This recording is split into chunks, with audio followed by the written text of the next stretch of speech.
Hello, my fellow YouTubers. So, welcome back to iRod 808. I thank you for stopping by. I wish I had better news for you guys in reference towards my PSA dagger build that I did. I had a couple issues with it. I took it out to the range the other day, and man, oh man, if I was trying to build an automatic pistol, I had built one. But that's not what my intent was. My trigger was acting more like a binary trigger, where it was shooting 3 rounds at a time. At least it felt that way. And what it was the trigger wasn't resetting properly. It would reset so short of a reset that a new round was being fired. And that's a problem. Obviously, it's not what I want my firearm to be doing. So what I ended up having to do was test a bunch of parts and everything from what's inside the frame, lower part kits, to what was inside my slide. Okay. As you guys know, everything that I put inside the slide and everything that I put inside the frame originally was all ZEV. And this is the ZEV trigger bar and shoe that I had installed. I had to go and try different things. I put a new connector in, new safety plunger, new striker. I changed out the housing. I did a bunch of different things. And it continued having the same issue. And so I decided to try something different. And I ended up getting my frame, because in case you guys don't know this, if you have the right recoil spring, you can put a Gen 3 on a Gen 5 frame. And so I did that. And I racked it, shot, boom, boom, no issues whatsoever. So I knew it wasn't what was in the slide, which would be all your ZEV slide parts, right? So I said, okay, it's not the slide, it's not the barrel. What's causing my trigger to act that way? Right?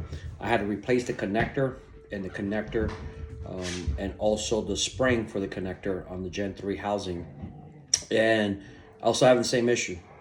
So I went ahead and took this bad boy off and put the PSA factory trigger back in, and I have not had that issue at all.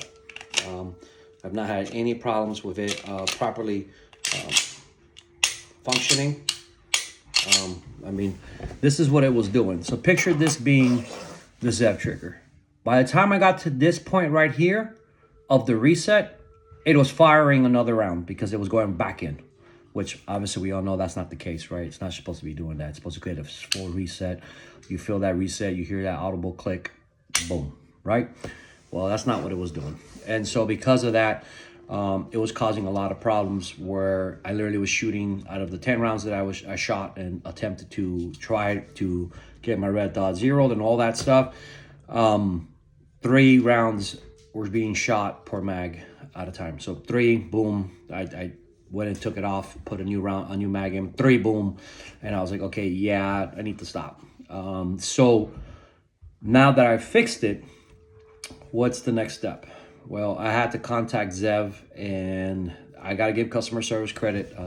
Guys, you guys don't know this. Silicone bought ZEV, and they are working with Magpul. They're creating that pistol that is supposed to look kind of like a little suitcase, and then it pops open, and it's kind of like a switchblade pistol. And they're using ZEV parts for the Magpul collaboration. But either way, so Silicone's purchasing them. So their staff has changed. And right now there's only one customer rep available. And she's been awesome. So I got to give her all the credit in the world, because I understand that, you know, with her only being the one available, you know, being able to communicate back and forth is not as easy. But through emails, she's going to be sending me out new parts so I can get this where I wanted it to be. My only concern is, so this is out of spec, and it could still be out of spec. What do I mean by that? Out of spec for this build. This being a PSA frame and a AIM slide there could be a potential. Now, it may not be, but there could be a potential that the way they designed your trigger bar with the way this functions with the plunger and with the way the striker comes back, it may not be working properly. And I may have to get that replaced. The other option I have, if that part doesn't work, I'm still using all ZEV parts. So it's not at a loss in the sense that if this trigger doesn't work the way I would like it to, I wouldn't be so much at a loss. I would contact them and try to get some form of a refund in reference towards that portion. But I would try to see if I can get another trigger shoe for this. I've used Trident trigger shoes forever, and I really like them. So I may put that on there. I may even do an Apex. I just matter, or even Overwatch, really. Just a matter of seeing what I want to do with it. But I wanted to give you guys an update to let you know that I have shot this, and I was hoping to do a review and a video on how well it's shot. And I gotta tell you though, for the 3 rounds that it did like hit the target properly, it was tight. It shot nice in that sense. I mean, hopefully now that I have this trigger, and you know, it's funny because I'm not a fan of this trigger, the hinge, you know, but with the way the ZEV parts are working in here, man, that's really done a difference on how that hinge feels. Like it's super crisp, super smooth. I'm enjoying that, guys, to be honest with you. So we'll see what happens. But either way, guys, I want to give you guys an update. I'm very honest, and I believe in telling you what's going on. And that's kind of where I stand right now on my build.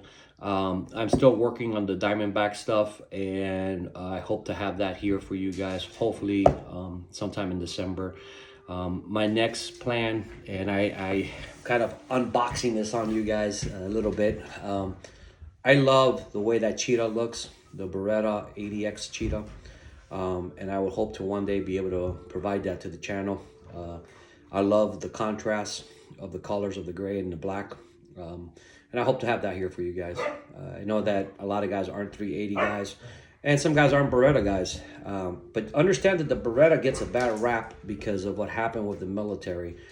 But that's not really on Beretta. As a U.S. Marine, I can tell you that the problem with the Marine Corps and the problem in the military world is costs, right? They're always finding a way to cut costs. And so they would use a lot of parts that were aftermarket parts that, depending on where they got those parts, could have been crappy parts, which cost a lot of malfunctions with the Berettas. So they kind of get a bad rap that really isn't fair to them. But either way, guys, I'm glad you guys could stop by. I thank you for stopping by. You guys rock. I appreciate you, my 2A community and my 2A family. Y'all have a great day. Take care.